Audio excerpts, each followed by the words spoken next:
नमस्कार सर्वांना. श्री स्वामी समर्थ. दिगंबरा दिगंबरा श्रीपाद वल्लभ दिगंबरा. तुमचं सगळ्यांचं आपल्या स्वामी सहित सेवा या चॅनलमध्ये स्वागत आहे. एक विनंती आहे की प्लीज आपल्या चॅनलला सबस्क्राईब करा, म्हणजे सगळे नवीन व्हिडिओज तुम्हाला पाहायला मिळतील. तर आज आपण गुप्त नवरात्र म्हणजे काय हे बघणार आहोत. तर नवरात्र म्हणजे आई भगवतीची, माता दुर्गा देवीची सेवा किंवा आराधना करण्याचे दिवस आहेत. ह्या दरम्यान प्रत्येक नवस किंवा प्रत्येक मनोकामना पूर्ण होते असंही म्हणतात. तसं बघायला गेलं तर चैत्र आणि शारदीय नवरात्र असतातच, ज्यामध्ये आपण घटस्थापनासुद्धा करतो. पण ह्या व्यतिरिक्त गुप्त नवरात्रसुद्धा असते. तर गुप्त नवरात्र वर्षातनं दोनदा येतात. एक माघ महिन्यात येते तर दुसरी आषाढ महिन्यात येते. यंदा माघ महिन्यातील गुप्त नवरात्र उद्यापासून सुरू होणार आहे. हे गुप्त नवरात्र तुमच्या काही विशेष जर संकल्प असेल किंवा काही विशेष जर इच्छा किंवा मनोकामना असेल तर हे गुप्त नवरात्र केले जाते. या गुप्त नवरात्रीमध्ये विधिवत पूजा, आरती, पाठ, जप, नैवेद्य, साधना, आराधना हे सगळं केलं जातं. जसं आपण आपल्या घटस्थापनाच्या वेळेला जसं 9 दिवसांच्या नवरात्रीमध्ये करतो, तसंच गुप्त नवरात्रीमध्ये सुद्धा हे सगळं केलं जातं.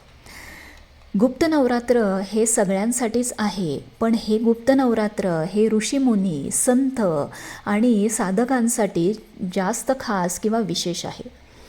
गुप्त नवरात्रमध्ये उपासना केल्याने अनेक दुःखांपासून मुक्ती मिळते असं म्हणतात. गुप्त नवरात्र तांत्रिक ह्या लोकांसाठी खूप विशेष महत्त्वाचे आहे. गुप्त नवरात्रमध्ये तांत्रिक त्यांची महाविद्या पूर्ण करण्यासाठी किंवा विशेष सिद्धींच्या प्राप्तीसाठी सुद्धा पूजा करतात. तुम्हाला संतान सुख किंवा धनप्राप्ती, लक्ष्मीप्राप्ती हवी असेल तर गुप्त नवरात्रमध्ये सेवा केल्याने ते प्राप्त होते असं म्हणतात. ह्या 9 दिवसात तुम्ही काळं वस्त्र परिधान करू नये, चामड्याच्या वस्तू घालू नये, केस कापू नये, जावळ करू नये, कोणाशी वादविवाद करू नये, कटकट करू नये, कोणाचा पण अपमान करू नये, नॉनव्हेज आणि ड्रिंक्स कटाक्षाने टाळावं. तर उद्यापासून तुम्हाला 9 दिवसांसाठी एक सेवा करायची आहे.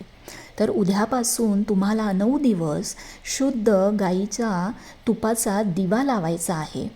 त्यानंतर माता लक्ष्मीला किंवा जर तुमच्याकडे माता लक्ष्मीचा फोटो किंवा मूर्ती जर नसेल तर तुमच्या कुलदेवीच्या टाकावर किंवा श्रीयंत्रावर तुम्हाला 2 लवंग आणि 1 लाल गुलाब अर्पण करायचा आहे. दररोज 2 लवंग जसं तुम्हाला इथं दिसत असेल तसं त्या लवंग अख्ख्या पाहिजे. वर जे फूल आहे ते अख्खं पाहिजे. तर 2 लवंग आणि 1 लाल गुलाब असं तुम्हाला 9 दिवस दररोज अर्पण करायचं आहे. या वस्तू अर्पण करून झाल्यानंतर दुर्गा चाळीसा, दुर्गा सप्तशतीचे पाठ करायचे आहेत. तुम्ही दररोज 2-2 अध्याय वाचले तरी चालेल. त्यानंतर नवार्णव मंत्राचा 108 केपा जप करायचा आहे. त्यानंतर दररोज 16 वेळा विष्णू गायत्री मंत्र तुम्हाला स्क्रीनमध्ये दिसत असेल.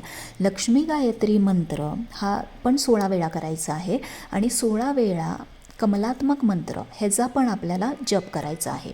हे 9 दिवस तुम्हाला 1 शुद्ध गाईच्या तुपाचा दिवा, 1 लाल गुलाब, 2 अख्ख्या लवंग हे माता लक्ष्मीला अर्पण करायचं आहे किंवा दुर्गा मातेला अर्पण करायचं आहे. त्यानंतर दुर्गा चाळीसा, दुर्गा सप्तशती, 108 केपा नवार्णव मंत्र, 16 वेळा विष्णू गायत्री, लक्ष्मी गायत्री मंत्र आणि कमलात्मक मंत्र. तुम्ही 1 खेपा श्रीसूक्त म्हटलं तरीही चालेल. हे बघा, मला माहिती आहे तुम्हाला जॉब आहे, मुलं आहेत, सांभाळायची आहेत, त्यामुळं मी जेवढी सांगते तेवढी सगळी नाही, पण जेवढी तुम्हाला जमेल तेवढी नक्की ह्या 9 दिवसांमध्ये सेवा करा. तुम्हाला अगदीच काही जमत नसेल तर एक शुद्ध गाईच्या तुपाचा दिवा लावा, 108 खेपा नवार्णव मंत्राचा जाप करा, 2 लवंग आणि 1 लाल फूल दररोज 9 दिवस देवीला अर्पण करा. एवढं केलं तरी खूप आहे. काही प्रश्न असतील तर कमेंट बॉक्समध्ये नक्की विचारा. श्री स्वामी समर्थ.